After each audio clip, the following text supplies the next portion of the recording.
नमस्कार, आप सभी का स्वागत है सुरमई टाइम्स में। मैं हूं आपके साथ सिद्धांत त्रिपाठी।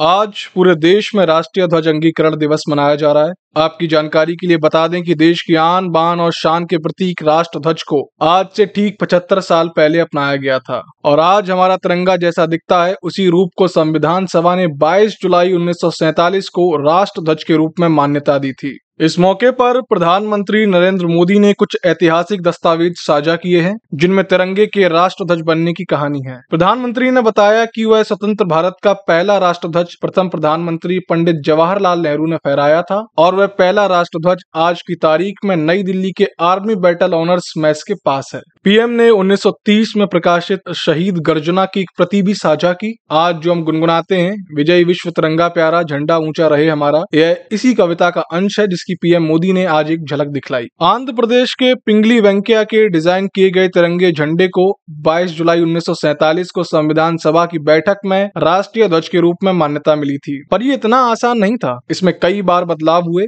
आपको बता दें कि स्वतंत्रता के पूर्व भारत में अनेक रियासतों के पास उनका खुद का ध्वज था, जिससे रजवाड़ों और रियासतों में बटे भारत में एकता का भाव प्रदर्शित नहीं होता था, जिसके एकीकरण के लिए ध्वज की आवश्यकता पड़ी। भारत का सबसे पहला ध्वज आयरिश मूल की स्वामी विवेकानंद की शिष्या भगनी निवेदिता ने बनाया था। यह ध्वज पीले और लाल रंग का था, इसमें बैकग्राउंड लाल रंग का था। इस पर इंद्र भगवान का हथियार वज्र बना हुआ था, जो बंगाली भाषा में लिखित वंदे मातरम के बीच में था। यह ध्वज 1905 से 1906 के बीच बनाया गया था। भगनी निवेदिता के ध्वज के कुछ समय बाद ही भारत का दूसरा ध्वज बनाया गया। इस ध्वज को कलकत्ता ध्वज के नाम से भी जाना जाता है। इसमें नीली, पीली और लाल आदि पंक्तियां थी, जिसमें सबसे ऊपर नीली पट्टी थी जिस पर पंचकोणीय तारे बने थे। बीच में पीली पट्टी थी जिसमें हिंदी में वंदे मातरम लिखा था और सबसे नीचे लाल पट्टी में एक सूर्य और दूसरी ओर चंद्रमा बना था। यह ध्वज 1906 में प्रस्तावित किया गया था।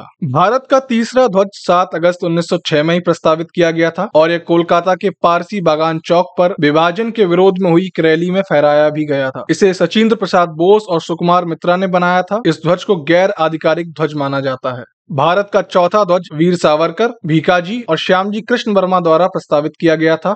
यह 22 अगस्त 1907 को जर्मनी में भीकाजी कामा द्वारा फहराया गया था। यह विदेशी भूमि पर फहराया गया पहला भारतीय ध्वज था। इसमें केसरिया, पीली और हरी 3 पंक्तियां थीं। सबसे ऊपर केसरिया पट्टी में 8 कमल के फूल थे, बीच में पीली पट्टी पर वंदे मातरम लिखा था और सबसे नीचे हरी पट्टी के कोनों में सूर्य और चंद्रमा के चिन्ह थे। 5वें ध्वज को होम रूल ध्वज कहा जाता है। यह बाल गंगाधर तिलक द्वारा प्रस्तावित किया गया था। तिलक की मांग थी कि ऑस्ट्रेलिया और न्यूजीलैंड की तरह ही भारत को भी ब्रिटिश साम्राज्य से पूर्ण स्वराज मिले। इस ध्वज में भी लाल और हरे रंग की पंक्तियां थीं, जिसमें ऊपर में एक कोने में यूनियन जैक था और दूसरी ओर चांद तारे। इस पर तारों का सप्तऋषि मंडल भी बना हुआ था। अब हम बात कर लेते हैं भारत के 6वें ध्वज के बारे में, जो कि गांधी ध्वज के नाम से जाना जाता है, जिसे 1921 में भारत राष्ट्रीय कांग्रेस की बैठक में महात्मा गांधी द्वारा सफेद रंग जो कि शांति का है, हरा रंग जो कि आशा का है और नीचे लाल रंग जो कि बलिदान के प्रतीक के रूप में दर्शाया गया था। भारत का 7वां राष्ट्रीय ध्वज स्वराज्य ध्वज कहलाया, जो 1921 से 1947 तक फहराया गया। इसके पहले का ध्वज कार्यकर्ताओं, नेताओं और जनता को पसंद नहीं आया था और इसे सांप्रदायिकता दृष्टिकोण दिया गया। इसके बाद उन रंगों को बदलकर केसरिया, सफेद और हरे रंग की पट्टियों से बदल दिया गया। यह भारत का पहला आधिकारिक ध्वज माना जाता है, जो पिंगली वेंकैया ने बनाया था। और अंत में ध्वज में संशोधन 1947 में हुआ। डॉक्टर राजेंद्र प्रसाद के नेतृत्व में एक कमेटी का गठन हुआ, जिसे स्वतंत्र भारत का राष्ट्रीय ध्वज चुनना था। इस कमेटी की सिफारिश पर स्वराज्य ध्वज पर चरखे के स्थान पर अशोक चक्र लगाया गया और 22 जुलाई 1947 को भारत के राष्ट्रीय ध्वज की मान्यता मिली और आज इस दिन को संपूर्ण भारत में राष्ट्र ध्वज दिवस के रूप में मनाया जाता है।